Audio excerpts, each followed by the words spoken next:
मुख्यमंत्री योगी आदित्यनाथ ने रविवार को संपूर्णानंद संस्कृत विश्वविद्यालय में संस्कृत छात्रवृत्ति योजना की शुरुआत। प्रदेश के संस्कृत के विद्यार्थियों को पहली बार एक साथ छात्रवृत्ति योजना का लाभ मिल रहा है। बता दें कि सीएम योगी ने इस मौके पर विद्यार्थियों को 586 लाख रुपए की छात्रवृत्ति का वितरण किया। साथ ही उन्होंने मंच से संपूर्णानंद संस्कृत विश्वविद्यालय में 12 बच्चों को प्रतीकात्मक चेक भी प्रदान करके संस्कृत छात्रवृत्ति योजना की शुरुआत की। उन्होंने कहा कि कल तक बाकी छात्रों के बैंक अकाउंट में छात्रवृत्ति की धनराशि पहुँच जाएगी। नमा पार्वती पते हर हर महादेव के जय घोष के साथ सीएम योगी ने अपने भाषण की शुरुआत की। सीएम योगी ने कहा कि आश्चर्य होता है कि गरीब छात्रों के लिए छात्रवृत्ति होनी चाहिए, लेकिन संस्कृत को उससे क्यों उपेक्षित किया गया, मुझे समझ नहीं आया। अभी तक केवल 25 करोड़ की आबादी में केवल 300 बच्चों के लिए स्कॉलरशिप की व्यवस्था थी, वो भी छात्रों को पता नहीं होता था और कोई आवेदन भी नहीं कर पाता था। सीएम योगी ने कहा कि हम लोगों ने उत्तर प्रदेश संस्कृत परिषद की मान्यता बहाल करवाई। संपूर्णानंद संस्कृत विश्वविद्यालय में मान्यता पहले से थी। ये देश का प्राचीन संस्कृत विश्वविद्यालय है। उत्तर प्रदेश संस्कृत परिषद को मान्यता तब मिल पाई जब हम लोगों की सरकार साल 2017 में आई और आज उत्तर प्रदेश संस्कृत परिषद को भी मान्यता मिली हुई है। अब छात्रों की संख्या में बढ़ोतरी देखने को भी मिल रही है। साथ ही उन्होंने कहा कि पहले तो संस्कृत के बच्चों को स्कॉलरशिप नहीं मिलती थी, उसमें भी आयु सीमा जोड़ दी गई। हम लोगों ने कहा कि संस्कृत के साथ जुड़ने वाले हर छात्र को छात्रवृत्ति मिलनी चाहिए।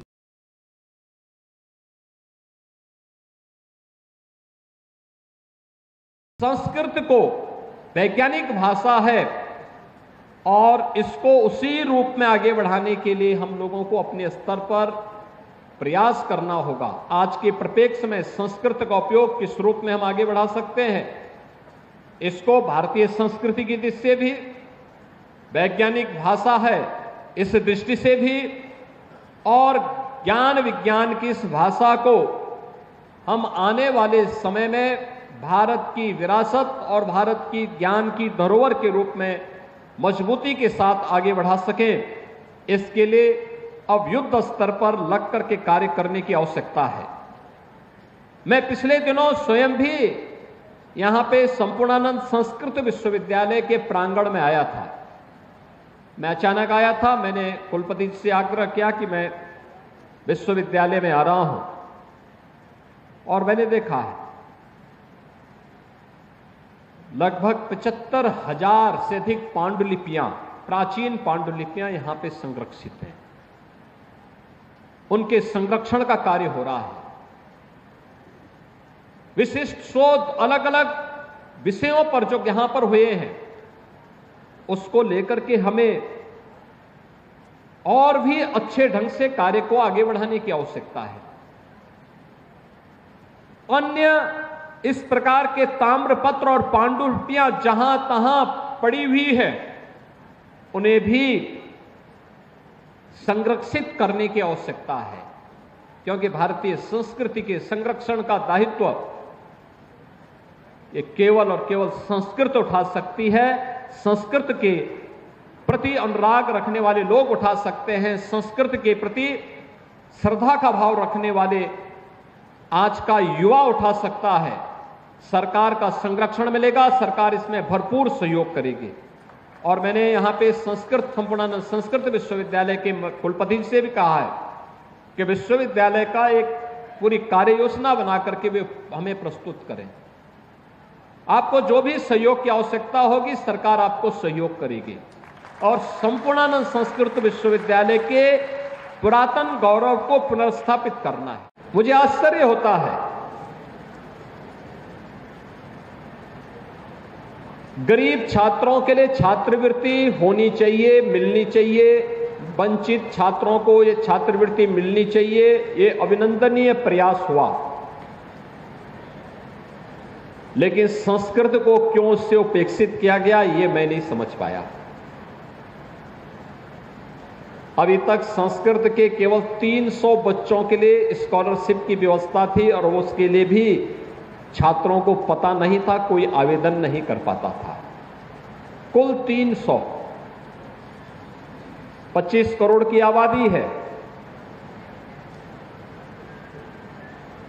मैं आश्चर्यचकित करता था, संपूर्णानंद संस्कृत विश्वविद्यालय से जब प्रथमा, पूर्व मध्यमा, उत्तर मध्यमा की भी मान्यता प्राप्त होती थी, तब नेपाल और देश के अलग अलग जगहों के छात्र काशी में भी, गोरखपुर में भी अध्ययन करने के लिए आते थे। सन 2001 में उत्तर प्रदेश संस्कृत परिषद बनी और परिषद को मान्यता नहीं मिली, लेकिन छात्रों का प्रवेश होता रहा। कभी प्रयास नहीं हो पाया कि इस संस्कृत परिषद को हम मान्यता दिला पाए। मैंने जब एक बार छात्रों की संख्या के बारे में पूछा कि वे संस्कृत से छात्र क्यों भाग रहे हैं, पता लगा कि मान्यता न होने के कारण बाहर के बच्चे अब आने से कतराते हैं। हम लोगों ने मान्यता बहाल करवाई। आज उत्तर प्रदेश संस्कृत परिषद में भी संपूर्णानंद संस्कृत विश्वविद्यालय की मान्यता पहले से थी और यह देश का प्राचीन संस्कृत विश्वविद्यालय है। अपनी एक लंबी यात्रा इस संस्कृत संस्थान ने आगे लेकर के चला है, बढ़ा है, गौरवशाली परंपरा के साथ आगे बढ़ा है।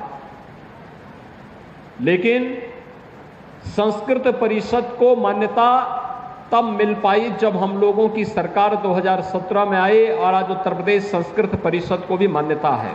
सज्जनों, जब हम संस्कृत की बात करते हैं तो मैं यहां पर महर्षि अरविंद की कुछ बातों को आपके सामने रखना चाहता हूं। एक बार उनसे पूछा गया कि भारत का सबसे बड़ा खजाना क्या है। महर्षि अरविंद बचपन में ही उनके पिता ने उन्हें पढ़ाई करने के लिए इंग्लैंड भेज दिया था, विदेशों में पढ़े थे।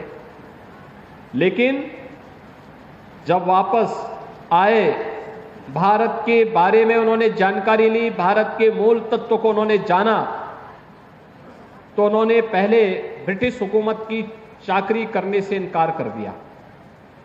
फिर उन्होंने कहा कि मैं भारत के लिए कुछ विशिष्ट करूंगा। इसके लिए वह क्रांतिकारी अभियान के साथ जुड़े और बाद में पांडिचेरी में जाकर के एक आश्रम बना करके भारत की आध्यात्मिक परंपरा को आगे बढ़ाने के लिए अरविंद आश्रम के माध्यम से उन्होंने अपने कार्य को आगे बढ़ाया।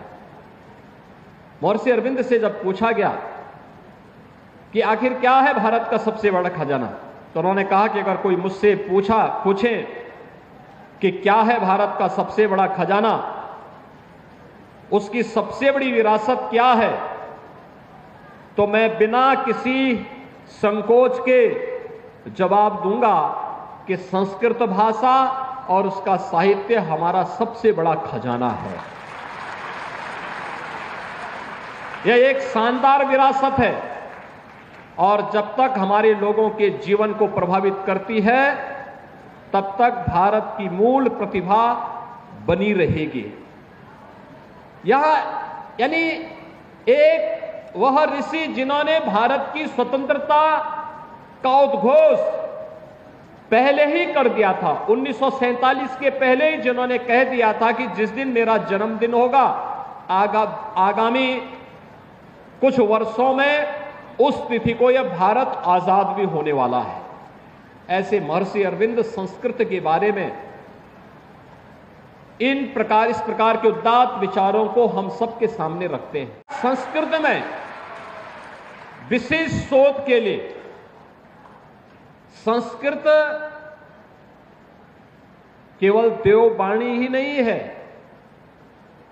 बल्कि यानी केवल यह इस लोक और परलोक में ही संवाद का माध्यम नहीं है, देवगणों से इस संवाद का माध्यम नहीं, बल्कि ये भौतिक जगत की तमाम समस्याओं का वैज्ञानिक रीति से सुलझाने का एक माध्यम भी बने, इस पर शोध करने के एक विशिष्ट कार्यक्रम को आगे बढ़ाने की आवश्यकता है।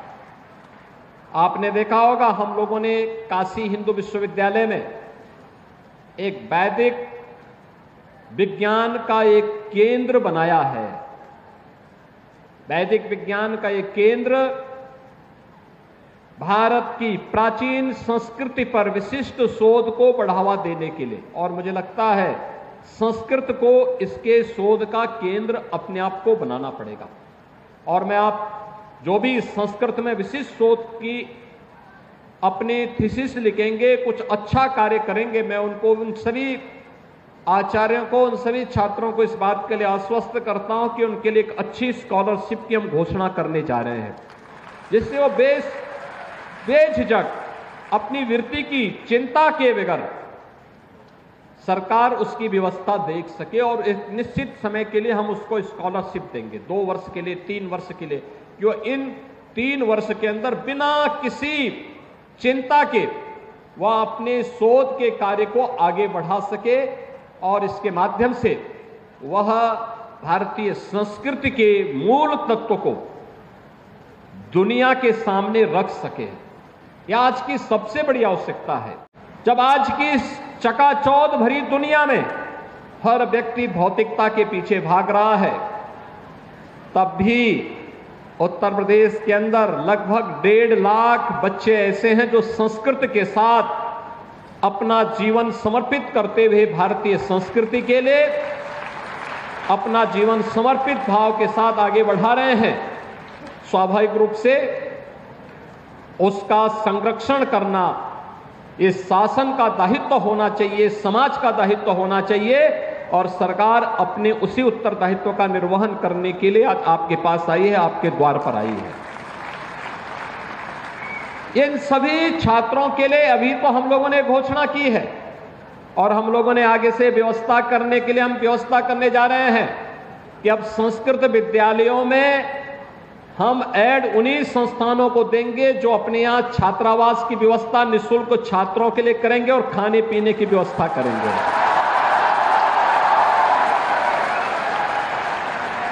जहां पर भी कोई व्यक्ति, कोई आश्रम, कोई न्यास अच्छा छात्रावास बना के देगा, विद्यालय देगा, बच्चों के रहने खाने की निःशुल्क व्यवस्था करेगा, वहां हम अनुदान दे करके उस संस्थान को हम संस्कृत की मान्यता के लिए अच्छे आचार्यों की नियुक्ति करने के लिए एक स्वतंत्रता भी देंगे। और हमने कहा कि भाई युद्ध स्तर पर प्रदेश भर में इस प्रकार के विद्यालय खोलिए जो गुरुकुल की परंपरा को पुनर्जीवित कर सके।